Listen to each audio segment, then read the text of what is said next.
السلام عليكم ورحمة الله وبركاته. أهلا بيكم في فيديو جديد من قناة تريندي كروشيه. يا ريت الناس اللي لسه أول مرة يشوفونا في القناة يا ريت نعمل سبسكرايب أو اشتراك في القناة ونفعل الجرس على الكل عشان يوصلنا إشعارات بفيديوهاتنا الجديدة. النهاردة هنقفل ازاي الجنبين مع بعض، وازاي هنعمل الأستك اللي على الدراعين من فوق واللي على حرف الفي أو السبعة من قدام. يلا بينا نبدأ ونقول بسم الله. طبعا قبل ما هنقفل القطعة الأمامية بالقطعة الخلفية لازم نحدد وش القطعة من ظهرها، طبعا عشان احنا رايحين جايين بنلف الشغل فبيبقوا الغرزتين زي بعض، يعني القطعتين زي بعض، ولكن لازم تحددوا يعني بيبقى في شكل كده او في ناحية انت حاساها مميزة عن ناحية، خليها هي الوش، وخلي بواقي الخيوط كلها في الظهر. وبعد كده هنيجي بقى نجيب القطعة كمان بتاعة الظهر معانا، كمان هنحدد وشها من ظهرها، هنخلي الوشين لجوه ناحية بعض، وهنحط كده ده هيبقى ظهره قدامنا هنا، والقطعة الأمامية ظهرها برضو لورا. جيب كده الطرفين على بعض، مش قادرة تتحكمي فيهم ممكن تجيبي ماركر تمسكيهم، أو حتى بواقي الخيوط ديت ممكن كده تروحي جاية.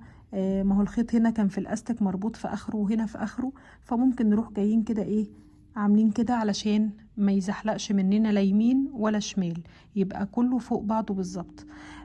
طبعا هو المفروض ان احنا هنخيط الكمر او الاستك بنفس اللون الفوشي عشان ما يبانش. تمام، ما هو برضو ده من ضمن الحاجات اللي بتخلي شغلك شكله حلو والفينش بتاعك شكله حلو. فهنبدأ نجيب الخيط بتاعنا اللي هو لون الاستك ايا كان اللون اللي انت عاملاه ايه. قدامك حل من اتنين، يا اما هتجيبي ابرة خياطة عادية، ابرة التنظيف العادية، وهتلضمي الخيط ده فيها، وهتبدأي خياطة عادية كده من جوه تخيطي الطرفين في بعض لو انت مستصعبة غرزة الحشو في التقفيل. يعني انا هقفل بغرزة حشو عادية، لو انت مستصعباها خلاص بإبرة تنظيف كده وهتحطي فيها الخيط وهتبدأي تشتغلي يعني. طيب انا هنا خلاص انا عايزة ادخل الخيط بتاعي علشان اشتغل. هبدأ كده أدخل هنا من أول غرزة خالص تحت أهي، وأول غرزة خالص تحت الناحية التانية، وهبدأ أدخل الخيط بتاعي كده، هعمل فيه حلقة وهدخلها واسيب جزء كده عشان أشتغل عليه أهو عشان ما يفكش. هطلع بالسلسلة كده عشان اقفل على الخيط بتاعي، وهبدأ اخد الخيط معايا تحت الشغل اهو، وهبدأ امشي في كل غرزتين اهو، كل غرزتين قصاد بعض هدخل كده في الطرف ده اللي قدام اللي هو الجانبين اللي هما قريبين من بعض. خلاص يعني هسيب الطرف الخارجي من دي، وهسيب الطرف الخارجي من حرف الفي ده، وهدخل في الطرفين القريبين من بعض اللي هما الداخليين يعني، وهاخد معايا الخيط ده كده تحت الشغل، هلف لفة وهطلع اعمل غرزة حشو، وهبدأ امشي اهو الطرف القريب والطرف القريب والخيط دوت معاهم في النص عشان اشتغل عليه، وهبدأ اعمل فيهم غرزة حشو اهو.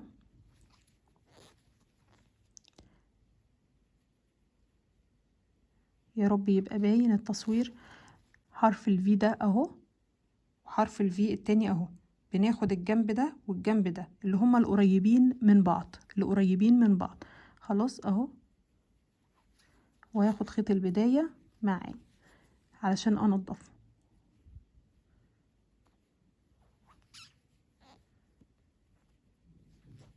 اهو.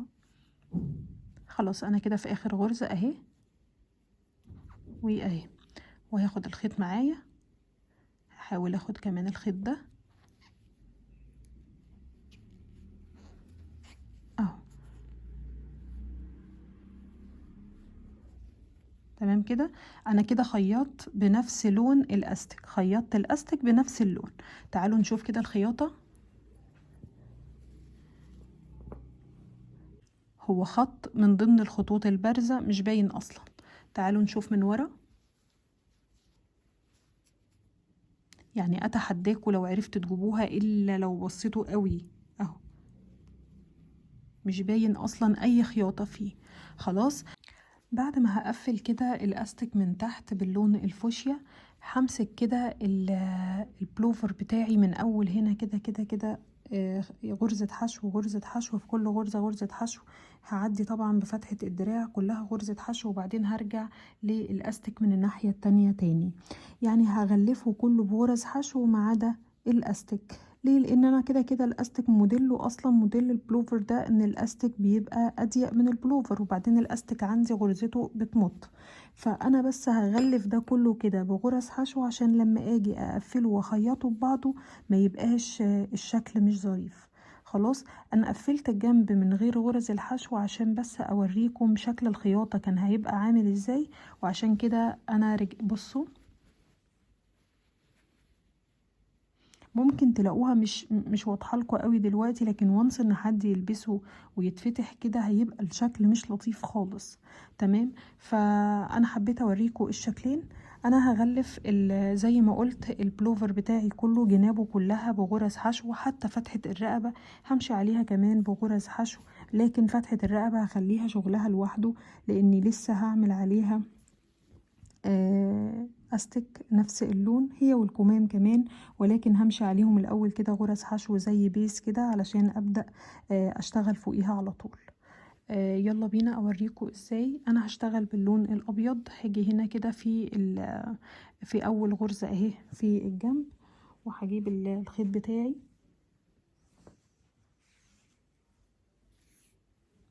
عايزين تقفلوا بالخيط الاسود قفلوا عادي براحتكم.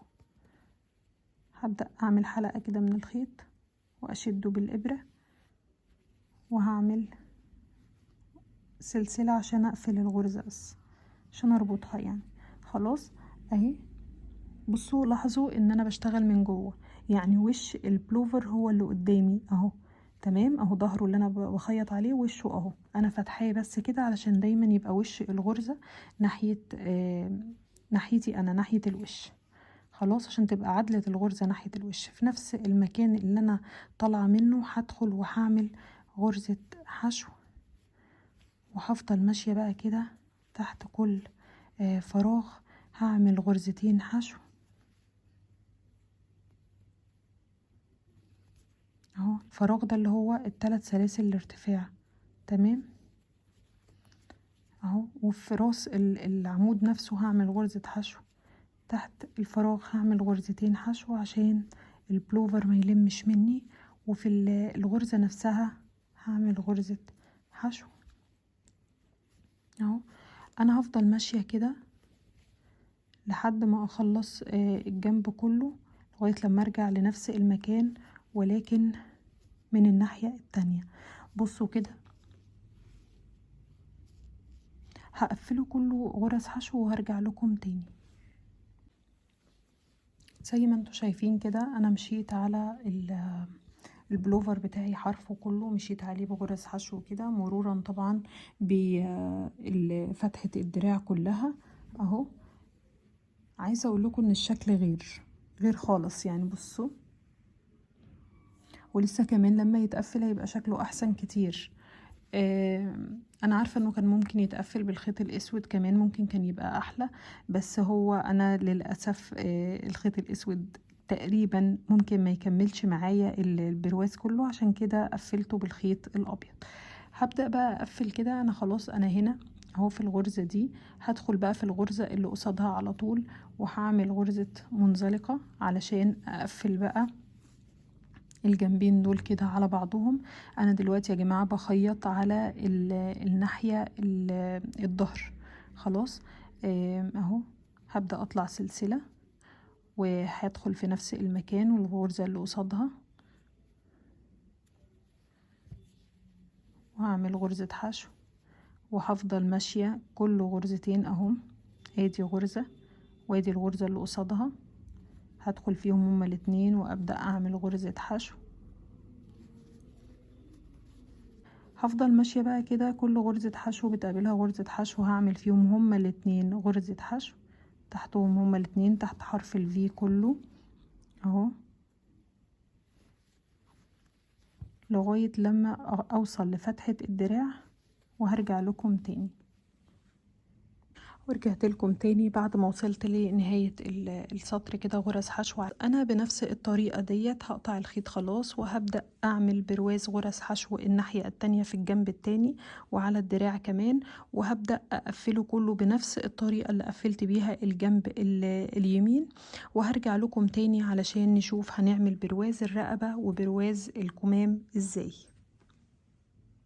خلاص انا كده بعد ما قفلت الجنبين زي ما قلت بغرزة حشو عادية في الجناب كلها، فضلت ماشية كده على الاحراف بتاعة البلوفر كله بتاعي بما فيهم الرقبة، طبعا بنمشي عليها برضو بغرز حشو كلها علشان ده هيبقى البيز اللي هنعمل فوقه البرواز او المرد بتاع الصدر او الرقبة.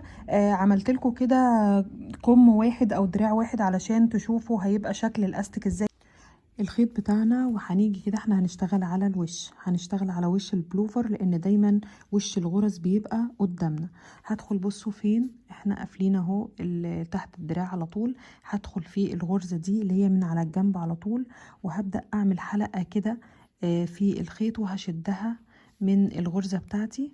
هاخد الخيط ده كده معايا علشان اشتغل فوقه، وهبدأ اعمل اهو هثبته جامد واشد السلسلة بتاعتي كده 1 2 3 4 5. تمام. هبدأ اطلع بغرزة ارتفاع وهدخل في السلسلة اللي جنبها وهعمل غرزة حشو نفس الطريقة اللي عملنا بيها الاستك من تحت البلوفر اللي هو تحت خالص، هنعمل بيها الاستك اللي هنا والاستك اللي على الرقبة. هو نفس الطريقة غرز حشو في الحلقة الخلفية من حرف الفي. هندخل في الغرزة اللي جنبها على طول، احنا خلصنا الخمس غرز حشو اهم. هعمل ايه انا هنا اهو، هدخل في اللي جنبها على طول اهي، هاخد الخيط ده معايا وهبدأ اعمل غرزة منزلقة. تمام كده.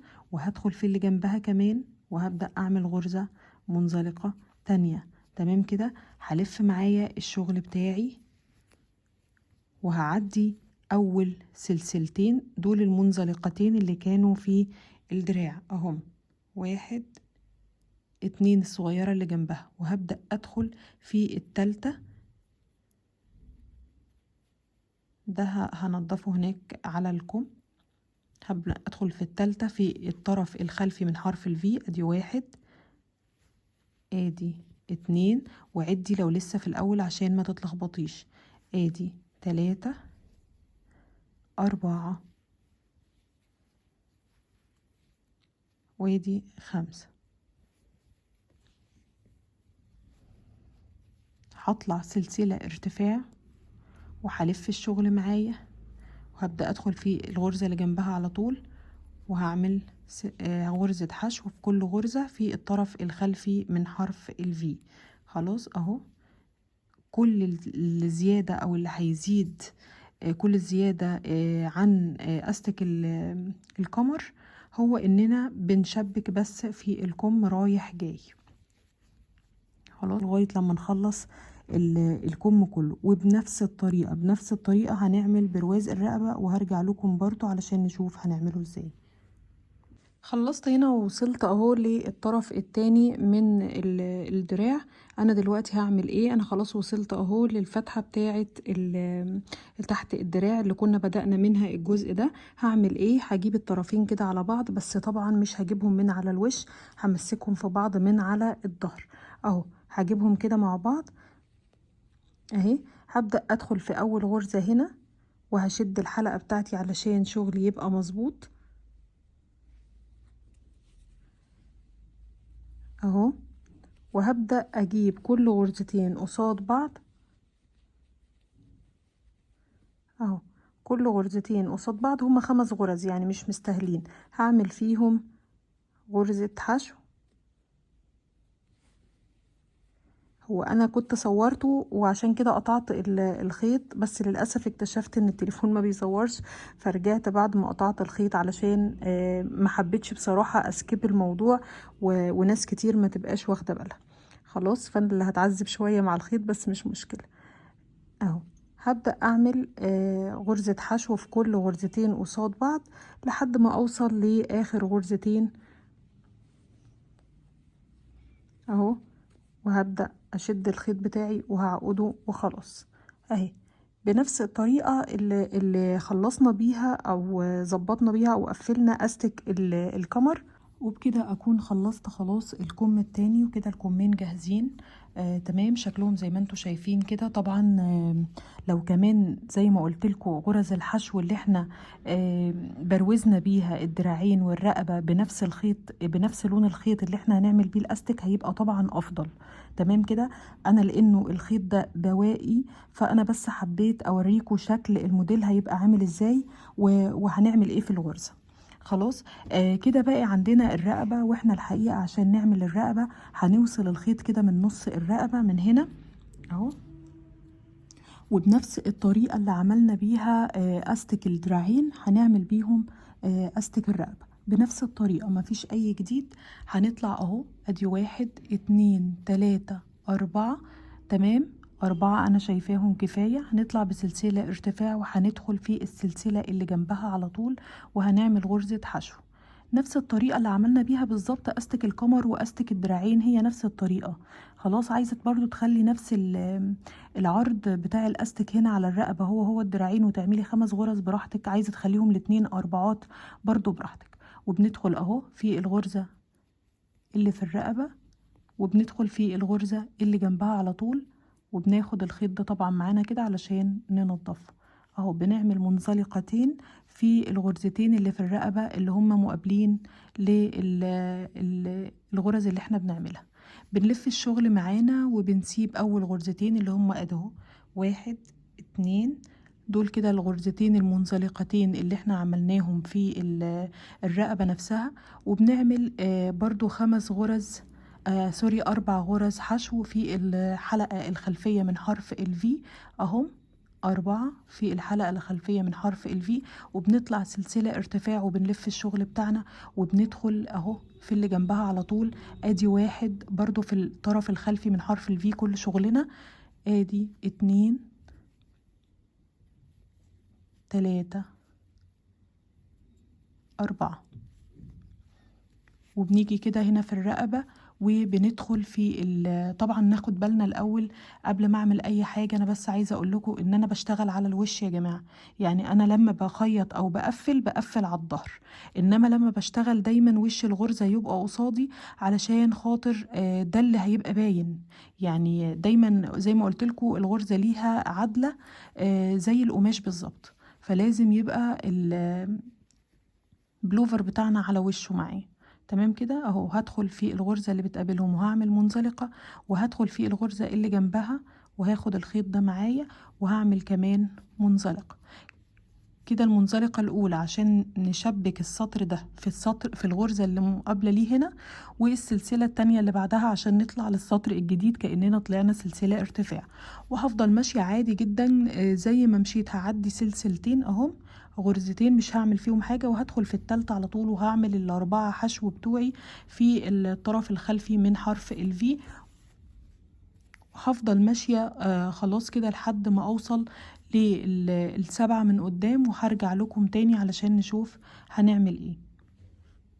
وصلت هنا في النص اهو، دي الغرزة اللي كانت في النص، ودول الغرزتين اللي كانوا حواليها اهي. دي الغرزة اللي في النص ودول الغرزتين اللي كانوا حواليها. هنا احنا قدامنا نمشي في طريقين. يا اما واحنا بنعمل غرز الحشو دي كنا نعمل تناقص هنا، يعني الغرزة اللي قبل اللي كان فيها الماركر والغرزة اللي بعدها واللي فيها الماركر، ال3 غرز دول نعمل فيهم تناقص غرزة واحدة نطلعهم فوق بغرزة واحدة. يا اما هننقص هنا، يعني انا المفروض ان انا هطلع دلوقتي السطر اللي بعده في الغرزة دي اللي هي الاولى من ال3، لا هتخطاها وهدخل الغرزة اللي كانت في النص اللي كان فيها الماركر، وهروح جاية عاملة فيها المنزلقة التانية. تمام كده. وهروح جاية طالعة عادي اهي. ادي 1 2 هنسيبهم وهندخل في التالتة، وهنبدأ نعمل غرز الحشو بتاعتنا عادي جدا في الطرف الخلفي من حرف الفي. 4 هنطلع بسلسلة ارتفاع وهنقلب الشغل بتاعنا اهو، وهندخل في السلسلة اللي جنبها. احنا طلعنا بارتفاع، هندخل في السلسله اللي جنبها وهنبدا نمشي برضو غرز حشو في الطرف الخلفي من حرف الفي. احنا دلوقتي يا جماعه في مركز حرف الفي او السبعه بتاعه البلوفر. خلاص اهو 1 2 3 4 عملت 4 غرز اهي. انا كده في الغرزه اللي كان فيها الماركر. انا المفروض يا اما اعمل تناقص في الثلاث غرز اطلعهم غرزه واحده وانا بعمل غرز الحشو، وهعمل لكم ده في موديل ان شاء الله الفتره الجايه برضو علشان نشوف هنعمله ازاي. يا اما هتخطى الغرزه اللي قبلها وهتخطى الغرزه اللي بعدها برضو وهشبك في اللي بعدها على طول. مش هشبك في دي، لا هتخطاها وهشبك في اللي بعدها وهطلع السطر اللي بعده عشان ناخد شكل السبعه تبقى مظبوطه، ما تبقاش عباره عن دايره.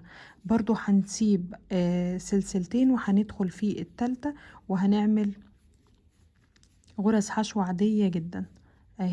بصوا كده واخد الكيرف بالظبط، يعني لما نيجي نطلع من هنا كده على فوق على طول هتلاقوها بالظبط 7. يعني بصوا دول الغرزتين اللي احنا تخطيناهم، وديت الغرزة اللي ثبتنا فيها خلاص اللي هي مركز حرف الفي. مركز حرف الفي علشان ناخد السبعة ما يبقاش قالب على دايرة شوية. هكمل الرقبة كلها بنفس الشكل لحد ما اوصل لنفس المكان اللي انا كنت فيه، وهرجع لكم تاني علشان نشوف الشكل النهائي للبلوفر النهاردة. كده انا خلاص خلصت الرقبة بتاعتي، باقي بس ان انا اقفل الجزئية دي كلها كده على بعضها علشان اقطع الخيط وخلاص. هجيب الابرة بتاعتي وبنفس الخيط انا مش هقطعه اهو، هفضل اجيب الطرفين كده على بعض من ناحية ظهر القطعة، وهبدأ ادخل برضو في كل غرزتين قصاد بعض وهعمل فيهم غرزة حشو ومنساش اخر غرزة، وهعمل سلسلة وخلاص هطلع الخيط بتاعي وهقصه، وبكده ان اكون خلصت البلوفر او التوب بتاعي. وطبعا هعمل حساب التنظيف. بصوا قد ايه الموديل تحفة وتفاصيله جميلة، خاصة كمان لو فعلا عملنا البيز باللون الفوشيا او باللون البينك، نفس اللون اللي احنا عاملين منه البرواز بتاع الدراع، هيدي كمان فينش احسن من كده وهيبقى شكله الطف من كده.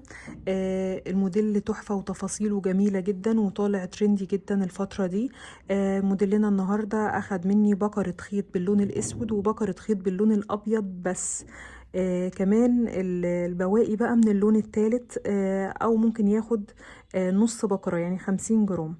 تمام. يعني مش مكلف بالمرة مقارنة بالمحلات والاسعار اللي بنشوفها اليومين دول. الموديل ده طالع ترندي جدا في شتاء السنة دي، اتمنى يعجبكم. وبكده نكون وصلنا لنهاية فيديو النهاردة ونهاية موديلنا النهاردة. البلوفر الحقيقة تحفة.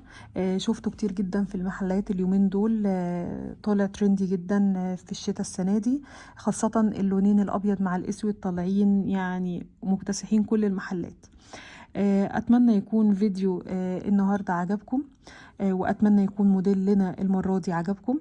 يا ريت لو عجبكم الفيديو نضغط على اللايك، وكمان نعمل شير للفيديو عشان نوصله لأكبر عدد من الناس، وكمان ما تنسونيش بكومنت جميل زيكم يشجعني أكمل في نفس المحتوى. ويا ريت الناس اللي أول مرة يشوفونا في فيديوهات يا ريت نعمل سبسكرايب أو اشتراك للقناة ونفعل الجرس على الكل عشان يوصلنا إشعارات بفيديوهاتنا الجديدة. أشوفكم إن شاء الله في فيديو جديد وموديل جديد من قناة تريندي كروشيه. شكرا لحضراتكم، أشوفكم على خير.